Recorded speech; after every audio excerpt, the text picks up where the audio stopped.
Alleluia.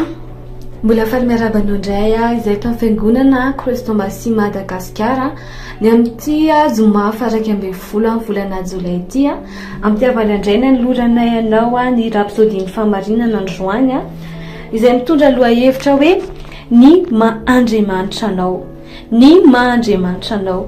Tena Andriamanitra zay jerentsika dia amin'ny Galatiana 5:2-7 dia milaza hoe fa ny vokatry ny fanahy kosa dia fitiavana, fifaliana, fiadanana, faharipo, famoram-panahy, fahatsarana, finoana, fahalemem-panahy, fahononam-po, tsy misy lalàna manohatra izany. Amen.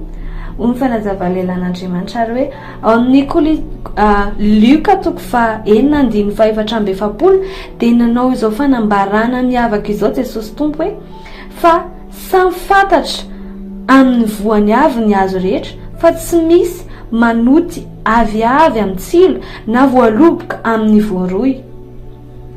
Raha lazaina amin'ny teny hafa dia izao hoe rehefa mahita azo mamovo voasary ianao dia antsoina hoe azom-boasary zay, na manga dia hoe azona manga. Arak'izay voany avy no mivoaka eo.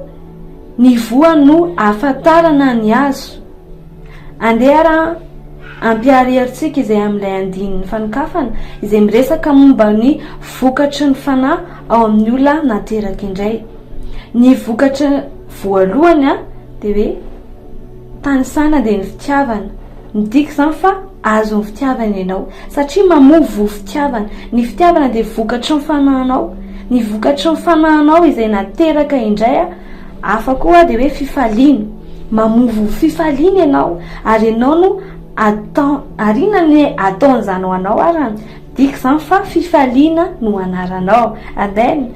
Nisy ihany koa hoe fiadanana satria mamovo fiadanana ianao. Dika izany fa fiadanana ianao zany. Ny faharipo dia midika hoe faharetana. Noho izany dia hoe ny anaranao dia hoe faharetana satria ny faharetana dia vokatry ny fanahinao. Koa aza miteny tsoiny hoe tsy manam-paharetanao, manam-paharetana ianao. Ny fahamoram-panahy dia vo iray hafa koa. Noho izany ny anaranao dia hoe fahamoram-panahy. Amen. Ary koa ny fahatsarana no anaranao. Eo koa ny finoana sy ny fahalemem-panahy ary ny fahononam-po. Ireo rehetra ireo dia vokatry ny fanahinao avokoa. Mamaritra ny ao amin'ny Efesiana 1:7 dia mampiseho fahamaritana avy izay mahafinaritra momba mahandriamanitra anao izay oharina amin'ny raintsika any an-danitra hoe rain'ny voninahitra. Amen. Raha rain'ny voninahitra ny rainao ary iza moa zany ianao? Izany hoe voninahitra no anaranao. Amen. Voninahitra Andriamanitra ianao. Saina isaorana ny Andriamanitra ny amin'izany zavatra rehetra izany. Amen. Minao fa nandray zavatra ianao tamin'izany ten'Andriamanitra vakitsika teo. Minao fa fantatrao hoe iza ianao, iza marina ianao ao amin'Andriamanitra, ianao ilay voninahitra Andriamanitra. Amen.